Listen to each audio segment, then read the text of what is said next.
Pernahkah kita merasa bahwa kita telah banyak berdoa kepada Allah Subhanahu wa taala, tetapi doa kita tidak dikabulkan oleh Allah?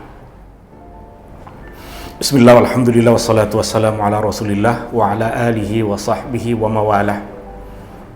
Banyak orang yang merasa bahwa dia telah banyak berdoa kepada Allah Subhanahu wa taala.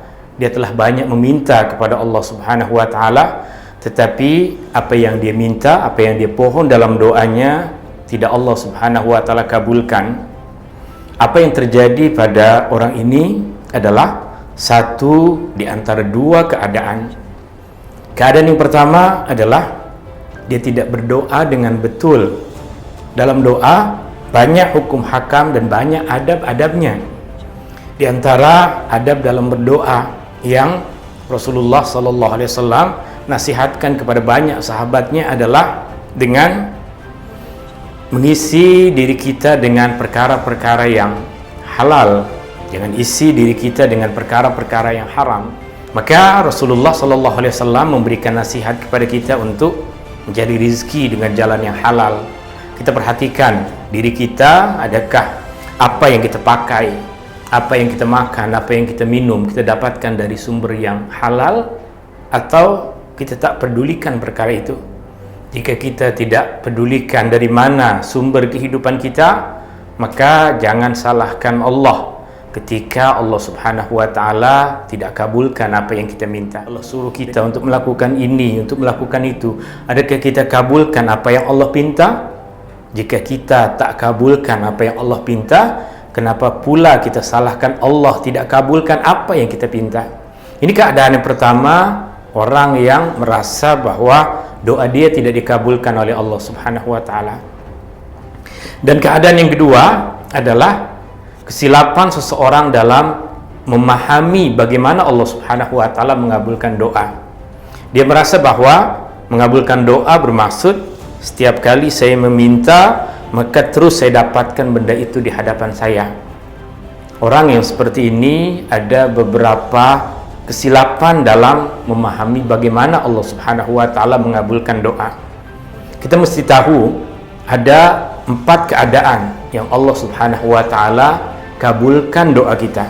Bagaimana Allah Subhanahu wa taala kabulkan doa kita? Yang pertama adalah Allah Subhanahu wa taala kabulkan kepada kita apa yang kita minta pada masa dan keadaan yang kita inginkan. Kita minta kepada Allah Subhanahu wa taala untuk dijauhkan dari penyakit, dan kita mendapatkan apa yang kita minta pada masa dan keadaan yang kita inginkan. Allah jauhkan kita dari penyakit. Kita minta kepada Allah Subhanahu wa taala ketika kita memulakan perjalanan bermusafir untuk diberikan keselamatan sampai tujuan. Allah berikan keselamatan kepada kita. Itu yang biasa kita dapatkan. Allah kabulkan doa kita pada masa dan keadaan yang kita inginkan. Keadaan yang kedua, Allah Subhanahu wa taala berikan kepada kita lebih dari apa yang kita minta. Dan ini banyak kita rasakan. Kita minta agar Allah Subhanahu wa taala berikan kepada kita kecukupan. Yang Allah beri adalah pemberian yang melimpah. Kita minta kepada Allah Subhanahu wa taala agar diberikan rezeki yang cukup, tapi Allah Subhanahu wa taala sentiasa tambahkan kepada kita. Ini keadaan yang kedua. Keadaan yang ketiga, Allah Subhanahu wa taala gantikan doa yang kita minta dengan kebaikan yang lain. Misalnya Allah Subhanahu wa taala kabulkan doa kita dengan menjauhkan kita dari kesusahan, memberikan keberkatan kepada keluarga kita, memudahkan pendidikan anak-anak kita, padahal kita meminta kepada Allah benda yang lain, tapi maslahat yang lebih baik untuk kita adalah apa yang Allah Subhanahu wa taala berikan kepada kita.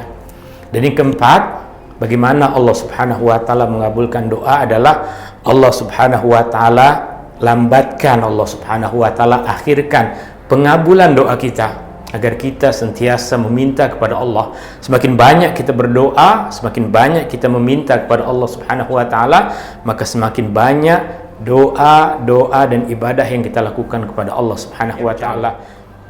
Semua doa yang dipohon oleh kamu mesti akan dikabulkan selagi dia tidak tergesa-gesa. Ketika kita sudah membuat kesimpulan bahwa Allah tidak kabulkan doa kita, maka Allah Subhanahu wa taala tidak akan kabulkan, kerana Allah Subhanahu wa taala akan mengikuti apa yang hambanya sangkakan tentang dia. Jika kita sangkakan Allah baik, maka Allah baik. Jika kita sangkakan Allah mengabulkan doa kita, maka mesti Allah Subhanahu wa taala kabulkan doa kita. Hadani Allah wa iyyakum ajma'in.